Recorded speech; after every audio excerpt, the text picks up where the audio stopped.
examining the background and objective and legal nature of PM Care Fund and how it is different from Prime Minister National Relief Fund.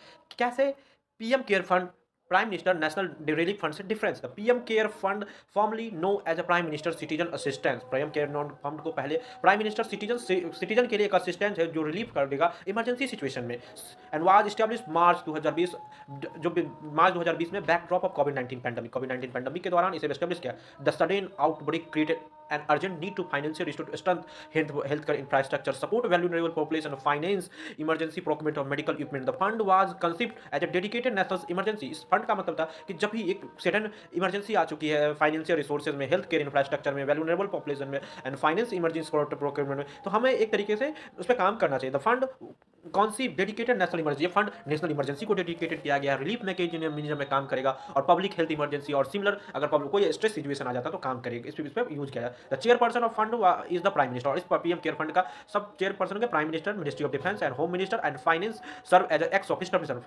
Finance का secretary जो होगा एक ex officio trustee होगा। It register as a public charitable trust, इसे public charitable trust के तरह establish किया गया है। The stated objective of the fund to deal with emergency distress situation, इस फंड का एक ऑब्जेक्टिव होगा जब भी कोई डिस्ट्रेस सिचुएशन आएगा पब्लिक हेल्थ से रिलेटेड, इमरजेंसी से related, undertake research capacity building such इसको यूज किया जाता है। PM care fund different from prime minister national relief fund, किस तरीके से PM care fund prime minister relief fund से डिफरेंट है। Prime minister relief fund, prime minister national relief fund 1948 में जवाहरलाल नेहरू के शासनकाल में एस्टेब्लिश किया गया था टू असिस्ट करने के लिए जो पाकिस्तान से रिफ्यूजी आए हुए हैं और इंडिया से पाकिस्तान के उसको सपोर्ट करने। Over the time PM national relief fund expand provide financial assistance natural, और समय के साथ इसने नेचुरल कैलेमिटीज के टर्म में पैसा दिया, मेडिकल ट्रीटमेंट में, सीरियस डिजीज में दिया। The both form aim provide relief, दोनों फंड का काम है कि रिलीफ करना, जनता को जितना जरूरत है उतना जरूरत इमरजेंसी सिचुएशन के लिए है।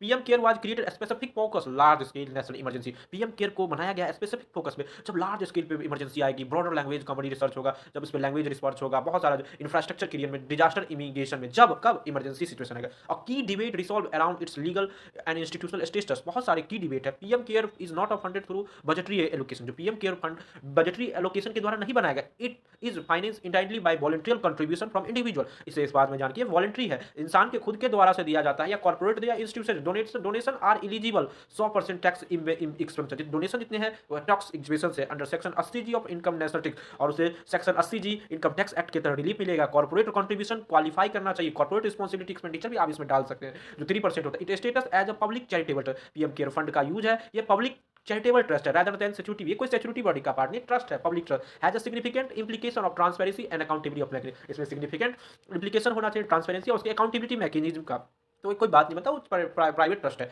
Discuss the governance structure and sources of funding and expenditure pattern of PM care fund, किस